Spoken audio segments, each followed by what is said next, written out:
when I heard you were writing a memoir. Bono reveals in his autobiography, Surrender, that he always felt a bit of a fraud as a rock star, committed only up to a certain point. But one of the few legitimate rock stars he greatly admired was Michael Hutchence, a rock star in every sense of the word.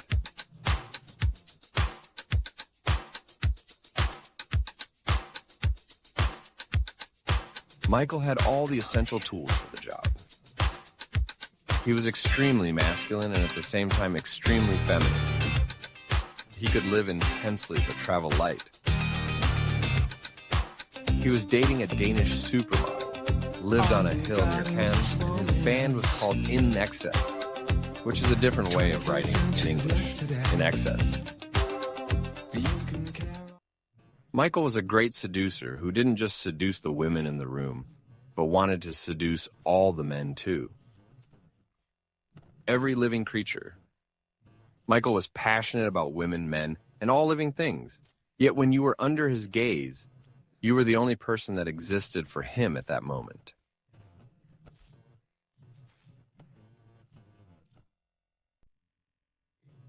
In 1994, Bono, still deeply involved with France and with one of his best friends living there, ended up spending many days staying at Michael's house.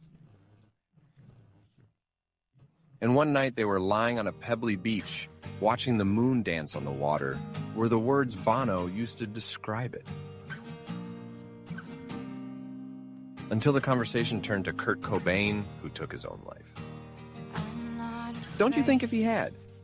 Held on, says Michael. He would have overcome it if he had glimpsed life as the best he could have felt. He would have overcome it.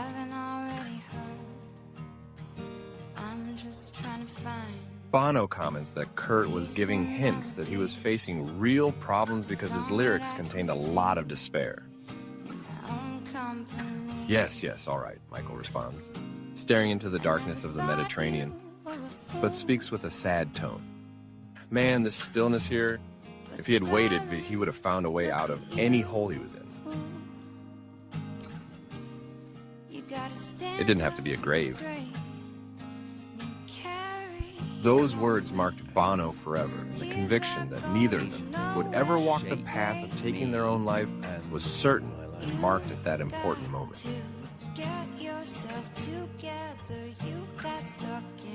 And that was the peak of their friendship. But the years went by. In 1996, Michael was already married to Paula Yates, a woman with sharp stiletto heels and deadly wit, in love with Michael, and Michael even more in love with her.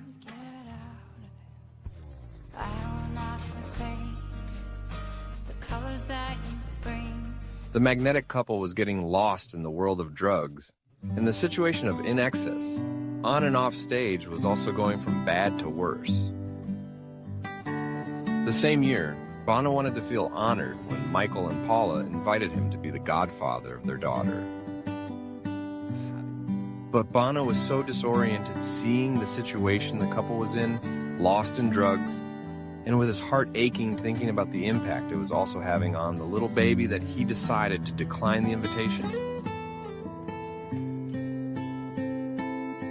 Bono explained to them that in that situation he couldn't simply accept and be in the role of best friend because he wanted to be honest with them and make them understand that they were wrong and needed.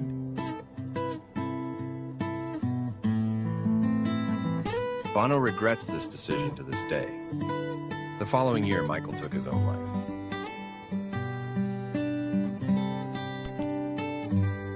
And 3 years later, Paula died of an overdose.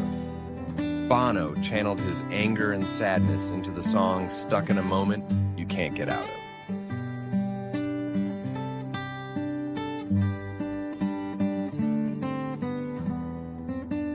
He wrote the lyrics as a one-sided conversation where he lets the singer be intolerant and not as indulgent as he should be. This song represents the conversation Bono never had with Michael and regrets to this day. We still miss, but we were really missing at the time, a very, very good friend of ours, a guy called Michael Hutchence, who sang for INXS. And beautiful man, and and he died in a horrible way, and I got, you know, sometimes with grief, I think it can affect you in a different way, and I wrote this song as kind of like an angry song in a way. It's like an argument between two friends, and that's what contrasts the emotion of this beautiful chorus, which Edge had got coming from the gospel tradition. If you want to, we can do a little bit of it if you like.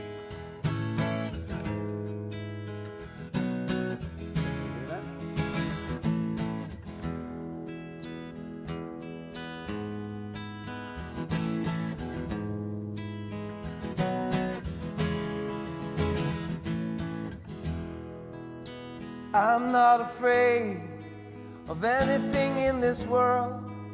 There's nothing you can throw at me that I haven't already heard.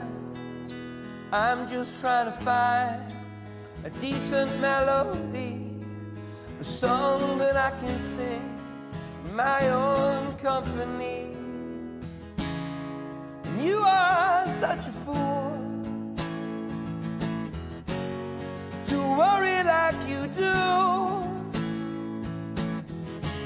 You gotta stand up straight, carry your own weight.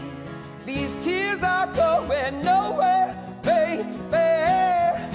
You've got to get yourself together. You've got stuck in a moment, and now you can't get out of it.